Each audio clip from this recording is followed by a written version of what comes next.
Man, what is up, guys? Chazz Giovonni here with another episode of Hey, hope this helps. And you might already notice that we're in the same location as one of my previous videos. You know why? I didn't feel like moving. And we got such beautiful light out here, and the scenery is dope. And I'm pretty sure the last video that I shot might be a little blurry. It was focusing on the mic. Yeah, we got that sorted out. Apparently, it focuses on whatever's in front of the camera, and I'm just like, that's not a face. This is not a face. But whatever, here we are. And the temperature is definitely dropping, so I'm most definitely going to, go ahead and knock this one out for you, because I feel like, hey, why not? We're here, and pay $5 to park, so I'm definitely gonna get my $5 worth. All right. So here we are.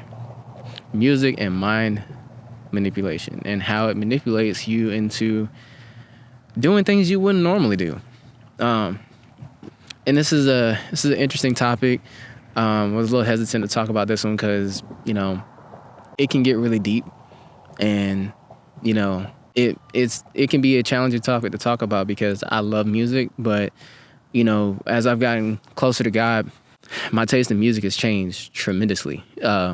Still love hip hop, still love some rock, but if it's anything that comes off as sad or depressing, which a lot of music nowadays is like that.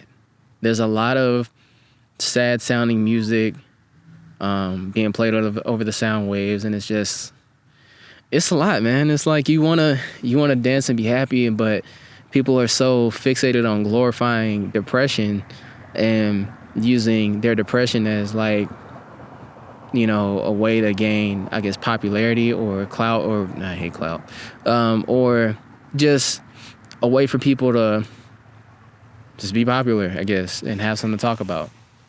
When there's a lot of sad things going on in the world, but I go to music to help me feel good. And music can be like a drug. Music is essential to my life because whenever I'm working out, listen to music. Whenever I'm skateboarding, listen to music. Whenever I'm editing, listening to music. Lo-fi. Even when, we go out places, there's music always being played in the background. And it can be interesting when you're in a public setting. Say, like, for instance, you're at a mall and you hear like some artists talking about how depressed they are, but they're glorifying their depression and making it popular and making it sound glamorous and beautiful when it's actually not. It's, that person needs help. But, the media, the music industry or whatever is, promoting this stuff, and is basically killing people because they're so sad and depressed. They're like overdosing on drugs. They're committing suicide. They're doing a whole lot of crazy things that, if they hadn't have listened to the song that they listened to, because that definitely plays a part in your mental health. Like what you tend to feed your brain, what you tend to feed your mind, your body, your soul, that affects you in a major way. And a lot of people don't take this into consideration, and we don't really, I guess, think about it too much because we just like the way the beat sounds. And I'm guilty of it. Like I love certain songs because of the way the beat sounds, but on top of that instrumental, you got some vocals or some lyrics that may not resonate with you well, may not sit with you well. And it's hard when you get in that space of, man, you're bumping, you're grooving, you jamming to the music, and it's like talking about ODing or like promethazine. It's talking about promethazine. It's talking about lean. It's talking about basically the same thing. They're talking about weed. They're talking about coke. They're talking about Molly. They're talking about this, that, and the third. And it's like, bro, where's the positive stuff? Like, where's the happy music? You can still have happy music that has a great beat to it, which is why I listen to artists like Indie Tribe, No Big Deal, Lecrae from time to time. But there are some artists that are actually making, I guess, John Keith, and Andy Mineo, I think that's what his name is. But there's a lot of artists, if you want to listen to hip hop and you don't want to listen to the mainstream stuff that is out, because it feels like you're like kind of like tainting your soul, and you can feel it. Like if you really pay attention to how you feel before, during, and after you listen to the song, you'll see how you're feeling. And if you go into it with a misery loves company. So if you go into it where you're already sad and you're upset about something, and you go, like, say for instance, you just had a breakup, right? You go and turn on an artist who makes breakup music. It's going to further perpetuate that feeling that you have from that breakup, and it's going to nurture it. And it's like, that's not what you need. You need something that's actually going to uplift you and pick you up. So it's always important to guard your gates. And what I mean by that is, your gates are your eyes, your ears. You want to make sure that you guard those, because, and I think, if I'm not mistaken, your mouth might be one too, what you consume. But basically, what you consume. Pay attention to what you consume as a person, like whether it be TV, whether it be music, whether it be food. All of these things contribute to your mental health and your well-being. And, we already have a lot of things going on in the world that can weigh down on us. So you don't want to have a song that's like tearing you down as well, when you want to go to music that can make you feel good and not make you feel like in a lower state. Like if you're up here, you don't want the music to make you feel even lower about yourself. You know what I'm saying? You want the music to like uplift you, bring you up, make you feel good. And there is music out there like that. I found for me that Christian music usually helps. It doesn't have to be gospel. It can definitely be Christian rap, which is primarily what I listen to, nowadays at least. And it was an interesting shift for me, because I always thought that if you listen to Christian rap, it's gonna be something whack, it's gonna be something lame, the beats are gonna be poo. I didn't think that Christian rap was actually really dope, until the wonderful day that my wife put me on. And then, of course, I found a playlist through Spotify that actually, changed my mind completely about Christian rap. And I was like, yo, this is actually sick. This is dope.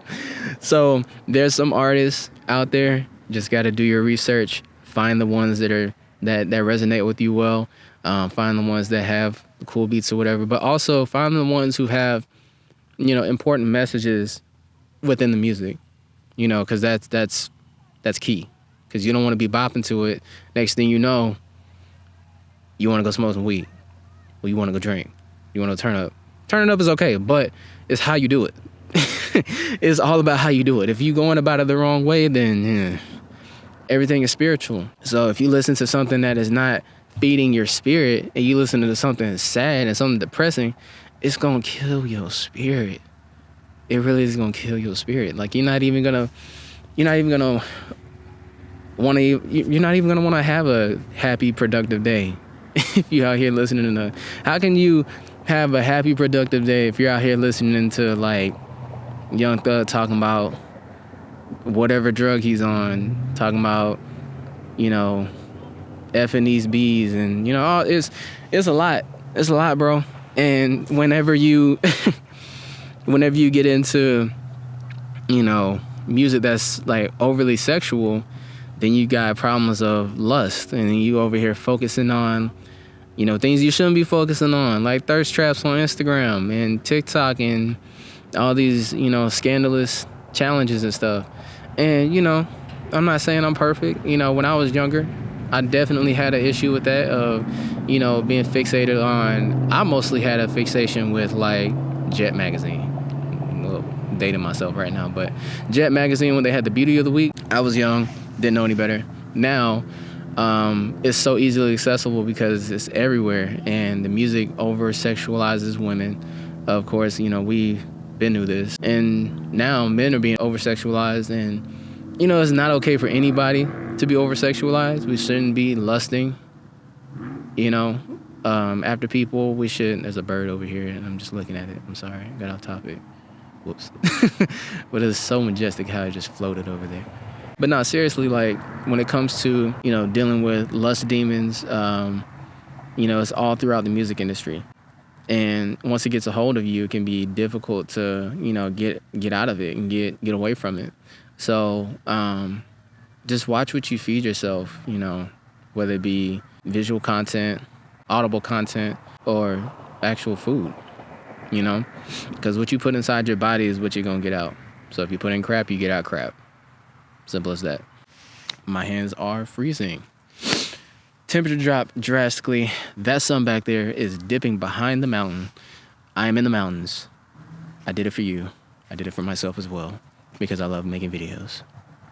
And I hope you enjoy this. I plan on doing this more often.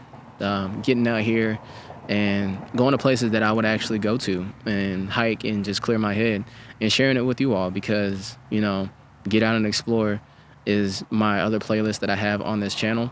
And it's all about hiking vlogs. It's all about, going different places with either myself, my wife, friends that I want to bring along. It's all about having fun, being out in one with nature. And, since COVID pandemic, I don't really feel comfortable going much of anywhere nowadays because it's just too much going on with, these different variants. It's like they come out with new variants, like they come out with, TV shows. I don't know, like, it's a bad analogy, but you get what I'm saying. Like, it's always something new every day.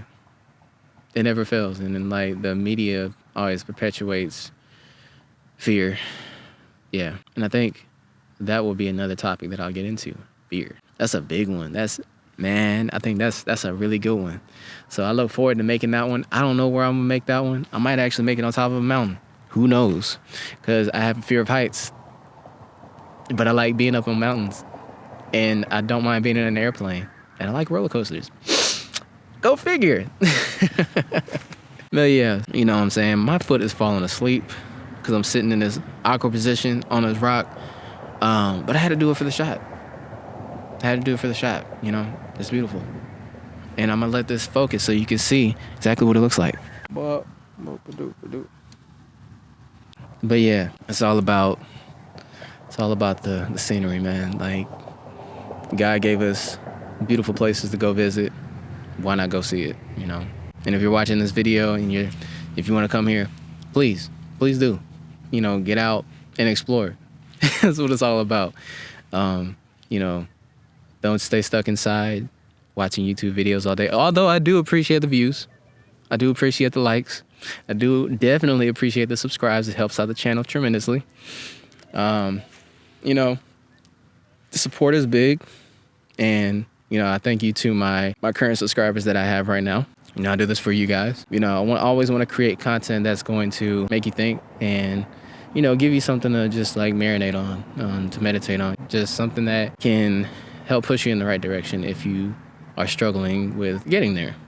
Or if you just want to hear, some inspirational words, shared wisdom, what I have, what God has blessed me with. I believe in sharing it. I hope you guys found this video of use. You can tell in my voice that it is getting colder because I was actually fine when the sun was beaming on my back, but now I'm not. It's cold. And I see more and more people pulling up to see this beautiful sunset behind me. It's truly amazing out here, guys.